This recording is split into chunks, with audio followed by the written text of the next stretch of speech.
The Pittsburgh Steelers received a scare that Isaac Seumalo suffered a serious injury but dodged a bullet. We'll talk about the impact of that, and Dan Moore Jr. finally playing a little bit of right tackle. That, Russell Wilson being QB1, and the Steelers needed wide receiver and gunner, all here on the Locked On Steelers podcast. I'm your host, Chris Carter, joined today by Wes Uhler from Steeler Nation Radio. Let's get into it.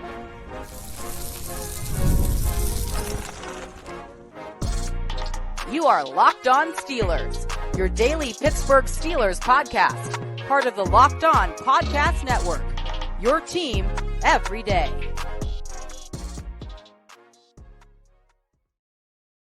Hello and welcome to the Locked On Steelers podcast. I'm your host, Chris Carter, bringing you your daily dose of all things on the Pittsburgh Steelers. As always, you can find the show in your favorite podcasting apps and on YouTube. Like this video if you enjoy it. Subscribe to this YouTube channel to get all of your daily Monday through Friday episodes, as well as our bonus content. We thank you for making us your first listen every day because we're your team every day. And today's episode is brought to you by Game Time. Download the Game Time app, create an account, and use code LOCKEDONNFL for $20 off your first purchase. Terms and conditions apply. Download Game Time today. What time is it? It's game time.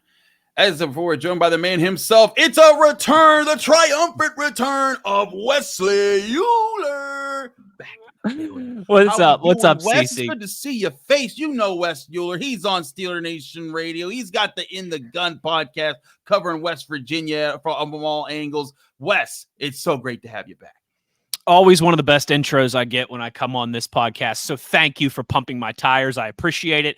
I'm ready to go. And as I've told you every time, that I do this with you a couple times a year, you've got the fan base, man. You've got the listeners. You've got the audience. And so I come prepared. I come ready to bleed my own blood if I have to when I come on the Locked On Steelers podcast. Because I know if I don't come proper, I'm just going to get roasted in the YouTube comments. So I'm ready, baby. Let's go. Well, let's get into it because the big news of the day, Russell Wilson's QB1, we'll talk about that. That's not entirely a surprise, but I want to talk about a few other angles there. But the big news that came out of practice was that Isaac Seumalo left practice with an apparent pectoral injury. It was reported that it is not a serious one. It's not a season-ending one. It will result him in maybe missing a month of football, which bad in general because the Steelers are now missing their best offensive lineman for the first month, and those are the games that they were trying to get a good jump on the season for. But also bad because you're missing that guy. But not terrible that you're not going to miss him for the entire season. In fact, you'll have him back at least for the second month in October, and then most likely, as long as he comes back at full strength, he should be back and ready to go. And fully ready to go when they start their AFC North gauntlet after the bye week in the second half of the season. Yeah, no doubt. I mean, when you're losing arguably your best offensive lineman for the first month of the season, I don't want to say they dodged a bullet because, dodging a bullet would be having your entire offensive line healthy, still having Nate Herbig available, having Troy Fautanu not missed this time that he missed. But relatively within context, yes, you'll take having to wait until October, maybe end of September, early October before you see Isaac Seumalo, as opposed to potentially missing that guy for the whole season or pretty darn close to it, right? I mean, we all remember there's you see the potential torn pectoral muscle and it's like PTSD flashes from your mind from 2 years ago with TJ Watt in that season opener in Cincinnati and how much time he missed and what that meant for the Steelers the whole season. So yeah, a big scare this afternoon, certainly. A little bit better that he's only going to miss what seems like a short amount of time. But as I mentioned, this is already, an offensive line that going into camp, we felt like really had a lot of depth, really had a lot of options. Now, all of a sudden, Fautanu's back in practice this week, but he's missed the last couple weeks. Seumalo's going to miss some time. Nate Herbig ain't walking through that door anytime soon. And so all of a sudden you're kind of looking around like, man, we're a little thin here on the offensive line when just a few weeks ago we thought we had some good depth. That's never, something you want to be saying heading into the start of the season either. No, it's not. It's not a good sign at all, Wes. It's kind of crazy. It's less than ideal. It's less than ideal, and especially for an offensive line that didn't exactly wow you in the preseason. I will say the one guy that wowed me in the third preseason game was Zach Frazier, the rookie out of West Virginia, Wes's boy. But I think Zach impressed. But now this means that Zach's partner on the left guard position is either going to be one Spencer Anderson or one Mason McCormick, either a second-year 7th-round pick or a rookie 4th-round pick. This is going to be a very Isaac Seumalo was the senior guy that wasn't named Russell Wilson on this offense, and they don't have many of those guys on this offense, Chris. I mean, if you think about it, whether it's Anderson or McCormick, your offense is going to be Russell Wilson as your guy that's not on a rookie contract, Van Jefferson, but everyone else, Pat Freiermuth, Najee Harris, rookie deal, Broderick Jones, rookie deal, Jalen Warren, rookie deal. James Daniels is a vet, he's not on there, but Broderick Jones, Zach Frazier, Anderson / McCormick, Pat Freiermuth, Brad Freiermuth, Dan Moore is still on it, Jalen Warren, Najee Harris, George Pickens. This entire offense, outside of maybe 3 guys and now down to 2 guys, are guys on rookie deals. And I think that it's going to emphasize how young this group is and why I think it's going to take time for them to gel and come together and realize the actual plan that Arthur Smith's putting together. Yeah, and I think that was always going to take some time just in general, Chris, but particularly, again, when you've got these injuries, when you've got these moving parts. Listen, we could talk about that run tandem. We could talk about Russell Wilson. We can talk about the wide receivers, all these things. But it starts up front. It's the biggest cliche in football because it's the truth. All these other things that football evolves into, it's still a game about blocking and tackling. And man, I sound like Craig Wolfley and Max Starks and these guys right now, don't I? But it doesn't matter how great Russell Wilson and George Pickens and Pat Freiermuth can be if you can't protect them. It doesn't matter how talented Najee Harris and Jalen Warren and what you can do with that tandem are if you can't create some space for them. And so, yeah, I mean, there's been the moving around of Broderick Jones. You're still waiting to see what you got in Troy Fautanu. Nate Herbig now is out for the year. You're going to miss Seumalo for some time. And as you mentioned, all of that with a lot of young pieces around them as well, too. Broderick Jones is just in year 2. Dan Moore Jr. still on that rookie contract. Zach Frazier has yet to play a regular season game in the NFL as a starter. Spencer Anderson, very thin in that regard. Mason McCormick in the same boat. So I always expected, Chris, that the Steelers' offensive line would look better, around Halloween-ish and the rest of the season than it would early on. It was always going to take them some time to gel with each other, with Russell Wilson, with that Arthur Smith offense and scheme. But, man, it's like those setbacks continue to, worry you that, hey, by the time this offensive line figures it out, which I think they will, which they have a track record of doing, it might be too late, or you might be in a bit of a hole and have to dig yourself out of a playoff spot. And again, as you mentioned at the start of this, when you have that back-loaded schedule of a lot of division opponents and a trip to Philadelphia and the Kansas City Chiefs, you don't want to dig yourself a hole early in the season. In fact, the opposite. You wanted to make hay early and start out strong and give yourself a little leeway there at the end of the year. But that's getting tougher and tougher to do as some of these injuries pile up. I want to get to this point, too, before we go to the next segment. There was something that happened at practice on Wednesday, and it was something we've never seen before. And Dan Moore Jr. was working at right tackle. What has happened? Like, do we go play the lottery? Like, is this like, oh my gosh, Wes, like, this is insane, man. Like what? Are you going to make a 13-9 joke? Like, is that how crazy times are right now? Oh, jeez. But in all seriousness, the sign of that tells me also that might be the Steelers being like, look, Dan, all these injuries happening, you going to need to be ready for something, because they might need to move guys around. And again, I've said all along, if you want Broderick Jones to be left tackle, and he's the young guy and he's the future, put him there. We've been wondering why this hasn't happened for months, for years, even before Broderick Jones, when Chuks Okorafor was the guy. Maybe that he should be at right tackle instead of, or maybe the Chuks should be at left tackle and Dan Moore should be at right tackle. But now that they're getting a look at this, maybe we'll see something different. Do you think that's the case, Wes, or do you think this was just a one thing in practice and we're going to forget about all of this like in week 4? I think this, Dan Moore at right tackle reminds me a little bit of Kendrick Green at fullback last year in the preseason. That's okay. There's a lot of conversation about it. There's a lot of what ifs about it. There's a lot of different rabbit holes that you can travel down. But I think it is more so the Steelers just, okay, what's our break glass in case of emergency here? We've got to see what we've got with Dan Moore on that side of the football, because you never know what happens if Troy Fautanu comes back and we decide we want to do something with him at right tackle and Broderick Jones at left tackle, but then Troy Fautanu gets hurt a couple weeks later and Broderick is accelerating on the left side. We don't want to move Broderick back to right after continuing to.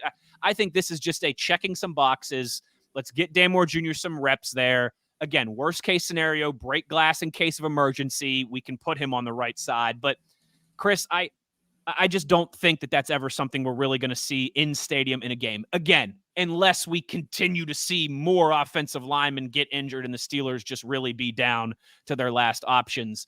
We've seen them move a lot of guys around on that offensive line. We've seen Broderick Jones move. We've seen Spencer Anderson move. I mean, even a guy like Mason McCormick, who took a few snaps, a few reps at center, throughout the preseason training camp process. We haven't seen Dan Moore Jr. at right tackle, and he's not a rookie or a second-year guy. He's entering his 4th year in the NFL.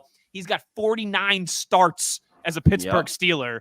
I think I wouldn't put too much stock into this. I know there's a lot of panic. Here go the Steelers again, moving things all around, getting too complicated on the offensive line. I think this was just a more so, hey, we better, check our boxes, and we better make sure we have some glass to break in case of emergency, as we're now, looking down at 3 offensive linemen injured here before the season even starts. Absolutely. I want to talk to you more about these situations, but I want to switch to quarterback after this first budget, because we got to talk about Russell Wilson being named QB1 and what it means for Justin Fields. Is Justin Fields done? I don't think so. And I want to explain what I mean by that. We'll get to that next here on the Locked On Steelers podcast. Chris Carter with Wesley Uhler. Stick with us. We will be right back. But first, I want to remind you this show is also brought to you by 5 Hour Energy. When you use 5 Hour Energy, ideally you can speak to your own. You can speak to your own times when you need energy in the crunch. 5 Hour Energy fixes tired fast. Whether you have a long list to do for work, or simply at home, or you have do-it-yourself projects that you need to tackle, take a 5 Hour Energy shot so you can check everything off your list. If you're like me, you always have a large list of projects for the home. When you get your supplies for the project, don't forget your most essential supply, which is a 5 Hour Energy shot with 0 sugar and a convenient portable size. It's the perfect pick-me-up for getting stuff done. The 5 Hour Energy website has flavors galore like watermelon, tropical burst, grape, berry, and so much more. There's a flavor for everyone. Try them all today. On the site, you'll even have the option to build your own 12-pack or a 24-pack. You choose the flavors, and it is delivered right to your door. You go to 5 Hour Energy, that is the number 5hourenergy.com, and get some 5 Hour Energy products today. You can use our promo code LOCKEDONFB, that's LOCKEDONFB, to receive 20% off your order. This offer is only valid through September 30th on one order and cannot be used with other promotions. So get this code today. This code is not good on subscription orders. Go to 5hourenergy.com today. Use that promo code LOCKEDONFB. Again, 5hourenergy.com for 5 Hour Energy.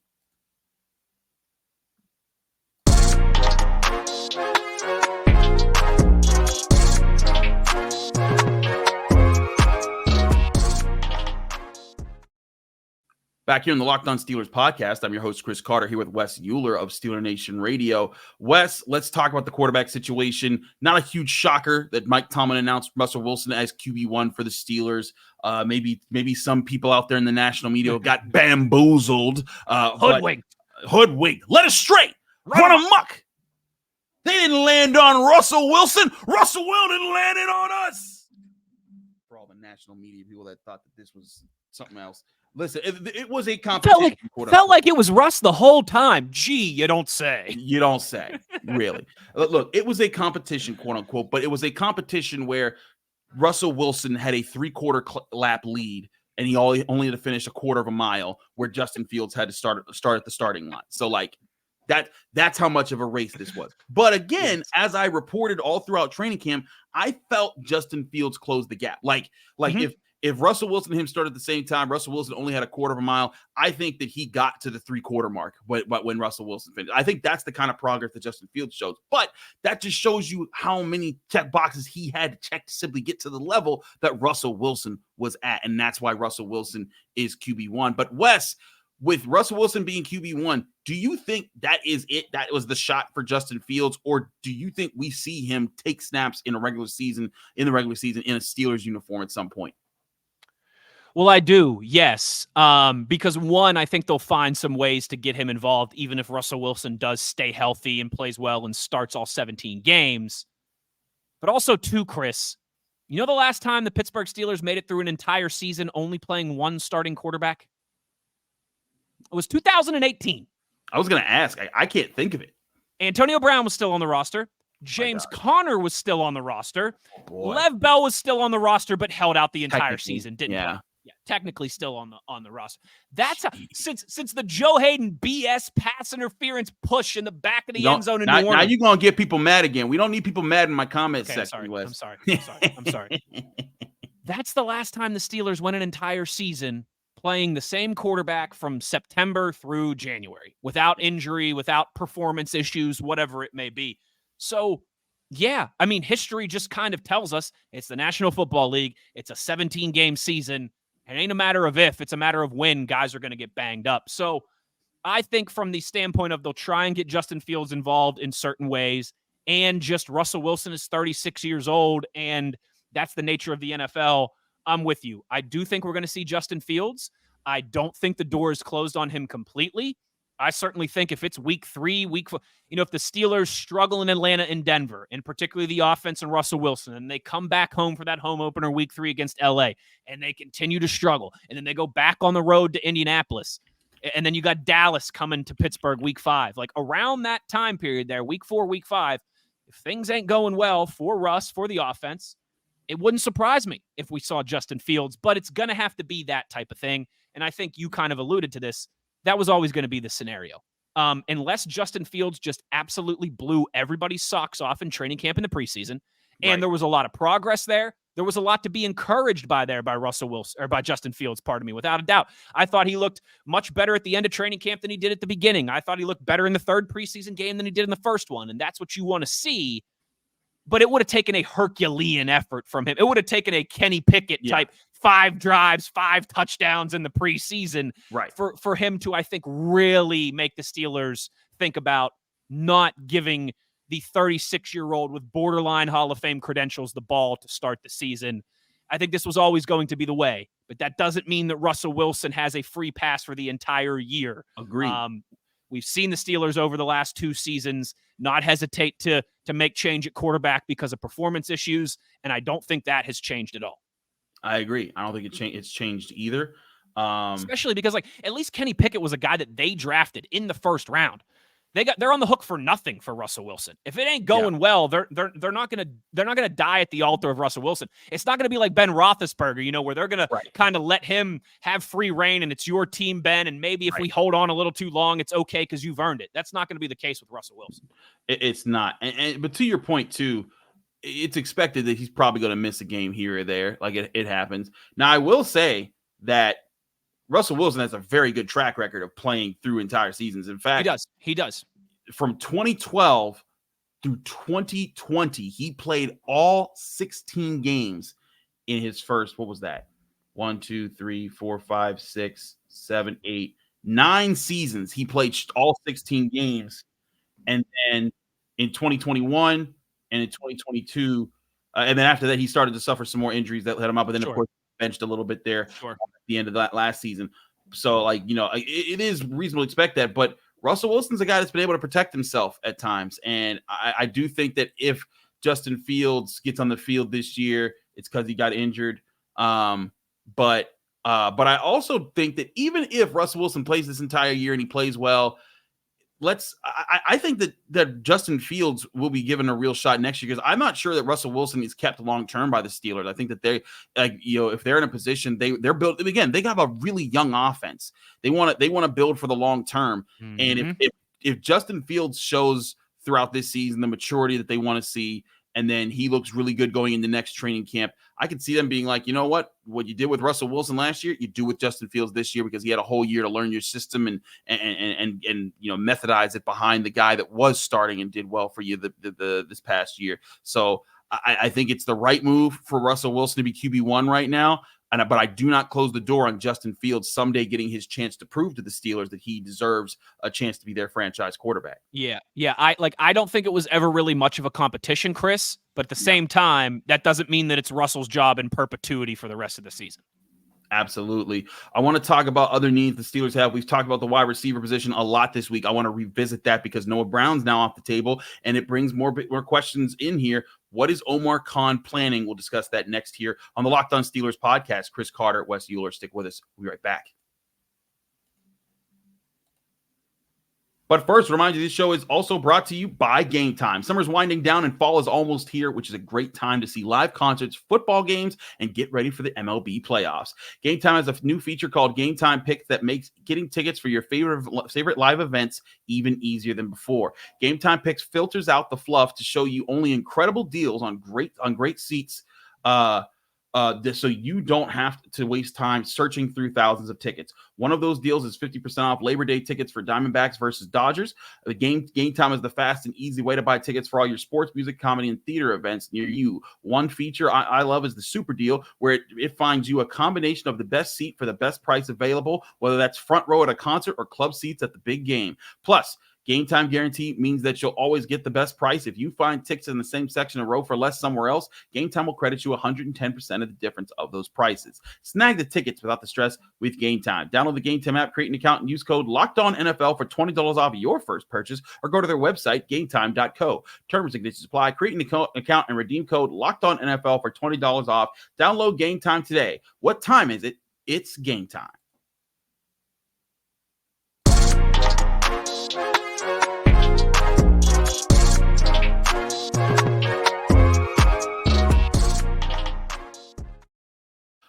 Back here on the Locked On Steelers podcast, Chris Carter, Wes Uhler. Wes, let's switch to the wide receiver position. I said this in yesterday's episode, and you guys can listen to my full breakdown there. When I saw the Steelers 53-man roster come out and there was only 5 receivers on the roster, and one of them was Roman Wilson, I'm like, they're getting help. They're going and getting somebody. Yeah, no doubt. Those names are starting to fly off. The names that were early candidates, the John Mechie's, it looks like he might not be able to be a target. Robert Woods was kept by the Texans. Noah Brown was let go, but then he was signed away by the Commanders. And maybe there's still trades in place that Omar Khan's waiting it for. But I do think the Steelers are in a peculiar position where if they want a wide receiver too, okay, but they also have other needs like gunner on special teams for guys that can play that position and play it well. What is your insight? What is your look at how the Steelers need to approach addressing both wide receiver and we rightfully so have talked a lot about the wide receiver position this offseason. Rightfully so. We've talked a lot about slot corner, nickel corner this offseason. But man, I'm a little worried about the special teams gunners because they struggled in that area in the preseason. And as great as Cam Johnston has been, if you don't have good gunners on your special teams, it's not going to matter. And so when you look at that wide receiver room, like you mentioned, Chris, George Pickens ain't going to be a gunner. He's not lining up on special teams. Van Jefferson isn't a gunner. He's too big. He's not lining up on special teams. Roman Wilson is still injured, and you've barely seen what he can do. And he also was a guy that didn't play a ton of teams in college because he was so good at Michigan. So all of a sudden, I mean, you're left with some big question marks at not only the wide receiver position and what it means for their production, but what that means for Danny Smith and the special teams as well, too. So, to me, Miles Boykin was a guy who I thought might be a great candidate to come back to Pittsburgh because he can serve you fine as a depth wide receiver if he's your 6th guy, and he's a dang good gunner and really good on special teams. Somebody like that. I am worried about the Steelers wide receiver room, Chris, but I do think the Steelers will do something. But then again, let's go best case scenario, right? Mm-hmm. The Steelers acquire Brandon Ayuk in the next 8 or 9 days before they fly to Atlanta next week, right? Yeah. I'm still really worried about who's going to play special teams out of that group, right? There's not a lot of there's no Miles Boykin, there's no Darius Hayward-Bay. There's not these guys that can contribute as depth guys as a wide receiver, but are ace on special teams, and particularly in the face of this new kickoff rule that I think is just going to be a behemoth for the first 3, 4, 5 weeks of the season while teams are trying to figure this out. I'm worried about what the Steelers have at gunner, and again, I want them to add a high-end wide receiver, somebody who can really push Van Jefferson. Ayuk again would be great, but in theory, someone who can really push Van Jefferson, who can maybe even push George Pickens a little bit as well too. But at the same time, I wouldn't hate to see some shuffling at that bottom of the roster either, to bring in some guys with some special teams with some gunner acumen, because I think you look back at some of the best Pittsburgh Steelers teams and some of the best Pittsburgh Steelers special teams over the years. and they've always been strong with those two gunners on their punt and kick coverage, and that has just not been the case through 3 preseason games. It has not been, and I think that's what they're going to be looking for. Now, one Miles Boykin was let go by the Giants. He's still a free agent as of literally recording at 7:55 p.m. Eastern time Wednesday evening. But because we know how crazy the NFL is. But no, it could change in the next hour. Exactly, in the next minute, who knows? But to your point, Wes, I think that guys like that can play the gunner position and also provide you depth at wide receiver. That's what's important there. But they also could use help up top. Now, again, I've said this before. I have not believed that they're actually going to be able to pull off Brandon Ayuk simply because I don't think the Niners are going to give him away for what the Steelers are asking for. I think they're going to come to the table with Ayuk. They're going to sign something, get it down, have him play on a Super Bowl contending team, and that'll be that. But I will say this, the longer this holds out, the better chance the Steelers get at maybe the Niners caving to Omar Khan. And Omar Khan just needs to not blink and just wait this out. And if it doesn't happen, CeeDee Lamb, I think that CeeDee Lamb contract helped the Steelers case as well, too. I think so, too. Now, here's the other thing is that the CeeDee Lamb contract, if he comes to Pittsburgh, the Steelers like, you ain't getting that money from Pittsburgh. What you trying to do over here? No doubt. But I also think he can go to San Francisco right now and say, see, I'm not crazy. Like, this is the money, this is the kind of money I want. Yeah. Exactly. So that's where I think same neighborhood. Yeah. Right. So that's where I'm at with this whole process. I think that the Steelers, they are still working the phones. They're still weighing their options. And like, I think what they're waiting to see is how things play. It might be a domino effect. It might be hey, if Brandon Ayuk is officially off the table, now there's that trade for John Mechie or Darius. Right. Who's the next guy? Yeah. Name a different tier of wide receiver who could help a little bit on special teams, but also be, in the Van Jefferson range talent wise, so that you at least have 3 guys that you feel confident lining up on the outside and playing wide receiver. Completely agree. And I mean, again, Chris, it's a fair concern. Like at times, I think we've really driven this conversation into the ground. But then when you see those 5 names on the initial 53-man roster, and one of them he was doing some light stuff at practice on Wednesday, but for all intents and purposes has been injured throughout pretty much the entire training camp preseason process. Mm-hmm. It's certainly cause for concern, without a doubt. It absolutely is. We'll keep you up to date with all those concerns here on the Locked On Steelers podcast, but you can also get those concerns at Steeler Nation Radio, where your boy Wes Uhler's doing the Steelers Blitz with Arthur Moats every day. Wes, thanks so much for joining us here on the Locked On Steelers podcast. Let people know they can find you, follow you, and get more of your work. Yeah, at Wesley Uhler on Twitter, on X, on whatever the kids are calling it these days. But yeah, as CC mentioned, Arthur Moats and I, we host the Steelers Blitz.